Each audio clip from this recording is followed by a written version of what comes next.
Well, cash is always a bad investment. I mean, when people said cash is king a year ago, I mean, that's crazy. I mean, cash wasn't producing anything, and it was sure to go down in value over time. And then you always want to be sure you have enough. I mean, it's like oxygen. You want to be sure it's around, but you don't need to have excessive amounts of it around. And no, I'd much rather own a good business. In the world of investments, not all options are created equal. Some investments deplete your capital, much like buying a car, while others, such as stocks, can augment your wealth. The primary objective of investing is to attain greater financial freedom, affording you the ability to pursue your desired lifestyle without the constant burden of financial worries. Upon delving into Warren Buffett's investment philosophy during my research, I was astounded by my findings. The reality is that different investments yield varying results, and to genuinely achieve financial freedom, one must comprehend and employ these three distinct investment categories as a foundation for a secure financial future. Number 1. Real estate. To gain a comprehensive understanding of the real estate industry and what successful individuals like Warren Buffett think about it, it's crucial to recognize the prevailing mindset among accomplished real estate professionals. As Warren Buffett famously stated, when people engage in real estate investments, their primary objective is to generate passive income. One widely adopted approach for achieving passive income is through dividends, which involves purchasing shares in companies like Coca-Cola that distribute cash payouts from their earnings every quarter. The primary reason why real estate is ideal for generating cash flow is because when executed correctly, it can cover all expenses and yield a substantial profit. To take this a step further, property management companies can be enlisted to handle the tedious tasks like maintenance, plumbing, or electrical issues, leaving you with the simple task of anticipating your next payout. Number 2. Businesses. The primary objective of investing in businesses is to facilitate growth. This pursuit is driven by the notion that greater value translates into increased earnings, specifically the hard-earned money individuals have diligently accumulated over time.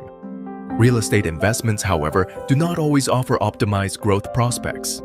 While they can generate a stable cash flow, their growth potential hinges largely on location and can fluctuate significantly based on the prevailing circumstances. In contrast, businesses are primarily oriented towards growth. The more capital you inject into a business, the more resources it has to allocate toward high-growth endeavors such as expanding its workforce, innovating new products, and implementing aggressive sales strategies. Investing in businesses offers three distinct avenues, each tailored to your risk tolerance. The first and relatively low-risk approach involves the stock market. The stock market features well-established companies with a solid track record, making them less susceptible to imminent bankruptcy. Investors can engage with the stock market through individual company stocks, which demands considerable time and research but holds the potential for substantial capital growth. Alternatively, exchange-traded funds, ETFs, provide a simpler route, offering broad exposure to various markets or sectors with less effort while still delivering steady growth. Number 3. Real money protection. The unpredictability of the future underscores the importance of safeguarding your assets. For instance, if the United States were to face economic turmoil leading to a devaluation of the dollar and a subsequent decrease in the value of businesses, it becomes essential to preserve the worth of your wealth. One time-tested strategy to hedge against inflation is investing in gold. Gold holds universal recognition as a currency, maintaining its value across borders. In the contemporary landscape, Bitcoin is emerging as the digital equivalent of gold. While it hasn't yet achieved the same level of stability and reliability as gold, it's progressing in that direction. Nevertheless, it's crucial to approach these assets with distinct strategies. Rather than fixating on their current market prices, the goal is to possess them as a safeguard in case your local currency experiences significant depreciation. By holding these assets, you can secure the option to convert your wealth into a more stable currency if the need arises, ensuring your financial security regardless of the unforeseeable twists and turns of the global economic landscape.